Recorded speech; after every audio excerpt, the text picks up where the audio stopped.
لە هەرێمی کوردستان کاتێک باسی گەندەڵی دەکرێت ڕاستەوخۆ بەرپرسانی حیزبەکانی دەسەڵات و کادیرانیان ئاماژە بەبوونی گەندەڵی لە عێراقیش دەکەن وەک پارسەنگێک بۆ ئەو گەندەڵیەی لە کوردستان هەیە.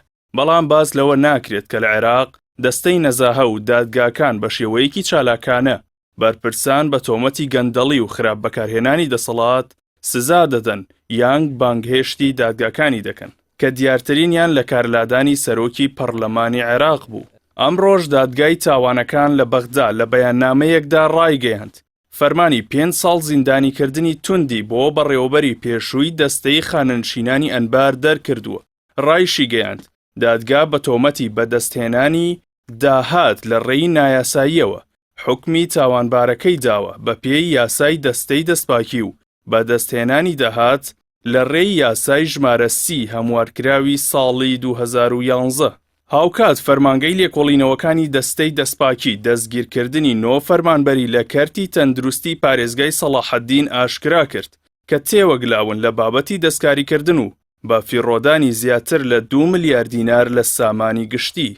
فەرمانگەکە ڕاشی گەیاند تیمی لێکۆڵینەوەی تایبەت لە نووسینگەی لێکۆڵینەوەی سەلاحەددین دوای لێکۆڵینەوە و وردبینی و کۆکردنەوەی دۆسیەکان توانیوێتی ژمارەیەکی زۆر ناوی وەهمی و دووبارە ئاشکرا بکات کە داغڵی لیستی ئەو کەسانە کراوە کە پشکنینی لوتیان بۆ دیاریکردنی توشبوون بە نەخۆشی کۆرۆنا بۆ کراوە.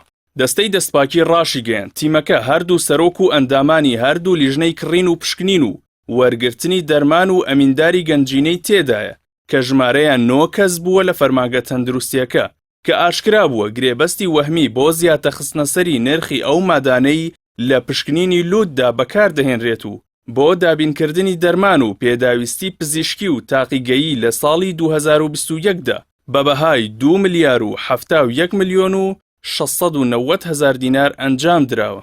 دەستەی دەستپاکی 12 ئەم مانگەش ڕایگەیاند لە وڵاتی میسر تۆمەتبارێکی هەڵهاتوویان لە شوقەکەی خۆیدا دەستگیر کردووە کە تاوانبار بووە بە کاری بە تاڵانبردنی پارە و ساختەکاری و لەلایەن دادگای عێراقەوە داواکراو بووە. وتیشی بڕیار وایە بەم نزیکانە ڕەوانەی عێراق بکرێتەوە.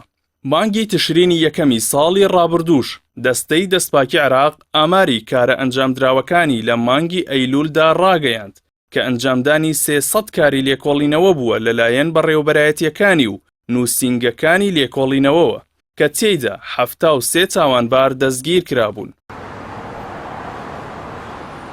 کارەکانی دەستەی دەستپاکی عێراق لە کاتێکدایە کە ئەو دەستەیەش لە هەرێمی کوردستان بوونی هەیە و بەرپرسانی هەرێم بە گشتی دان بەبوونی گەندەڵی زۆر لە فەرمانگەکاندا دەنێن. بەڵام تاوەکو ئێستا هیچ کەس و بەرپرسێک لەسەر ئەو دۆسیەیە لێکۆڵینەوەی لەگەڵدا نەکراوە و ڕادستی دادگا نەکراوە. هیچ بەرپرسێکی حکومیش لەسەر دۆسیەی گەندەڵی لەسەر کارەکەی لا نەبراوە.